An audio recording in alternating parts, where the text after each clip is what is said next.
ಭಾರತದ ಮದುವೆಯೇ ಒಂದು ವಿಶೇಷತೆ. ಇತ್ತೀಚಿನ ದಿನಗಳಲ್ಲಿ ನವ ಜೋಡಿಗಳು ತಮ್ಮ ಮದುವೆಯನ್ನ ಸ್ಮರಣೀಯವಾಗಿಸಲು ನಾನಾ ಹಾದಿಯಲ್ಲಿ ಹುಡುಕಾಟವನ್ನು ನಡೆಸುತ್ತಾರೆ. ಸದ್ಯ ಅಂಥದ್ದೇ ಒಂದು ವಿಶಿಷ್ಟ ಘಟನೆಯೊಂದು ಸಾಮಾಜಿಕ ಜಾಲತಾಣದಲ್ಲಿ ವೈರಲ್ ಆಗಿದೆ. ಸಾಮಾನ್ಯವಾಗಿ ಮದುವೆ ಸಮಾರಂಭಕ್ಕೆ ಪ್ರಯಾಣ ಮಾಡುವಾಗ ಬಸ್ ಬಳಕೆ ಮಾಡೋದು ಅಥವಾ ಖಾಸಗಿ ವಾಹನ ಬಳಕೆ ಮಾಡಿಕೊಳ್ಳೋದು ಮಾಮೂಲು. ಆದರೆ ಈ ಮಾರ್ವಾಡಿ ಕುಟುಂಬ ಭಾರತೀಯ ರೈಲ್ವೆ ಇಲಾಖೆಯ ರೈಲ್ವೆಯ ಫುಲ್ ಟ್ಯಾರಿಫ್ ರೇಟ್ ಯೋಜನೆಯಡಿ ಇಡೀ ಕೋಚ್ ಒಂದನ್ನು ಕಾಯ್ದಿರಿಸುವ ಮುಖಾಂತರ ಎಲ್ಲರ ಗಮನ ಸೆಳೆದಿದೆ.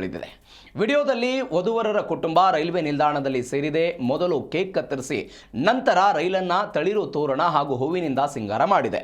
ರೈಲಿನೊಳಗಡೆ ಮನೆಗಿಂತಲೂ ಕೂಡ ಹೆಚ್ಚು ಆರಾಮವಾಗಿ ಹಬ್ಬದ ವಾತಾವರಣ ನಿರ್ಮಾಣ ಮಾಡಿಕೊಂಡಿರೋದು ಇಲ್ಲಿ ಕಾಣಸಿಗುತ್ತೆ.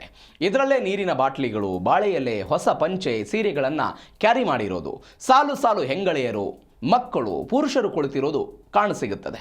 ಇದರೊಂದಿಗೆ ವಿಡಿಯೋದಲ್ಲಿ ಮಾರ್ವಾಡಿಗಳ ಮದುವೆ ಎಂದರೆ ಹೀಗಿರುತ್ತದೆ ಎನ್ನುವ ಶೀರ್ಷಿಕೆಯನ್ನ ಕೊಟ್ಟುಕೊಳ್ಳಲಾಗಿದೆ. ಐಟಂ ಯಾವುದೇ ಇರಲಿ ಟ್ರೈ ಮಾಡಿ ಆಚಿ ಚಿಕನ್ ಮಸಾಲಾ.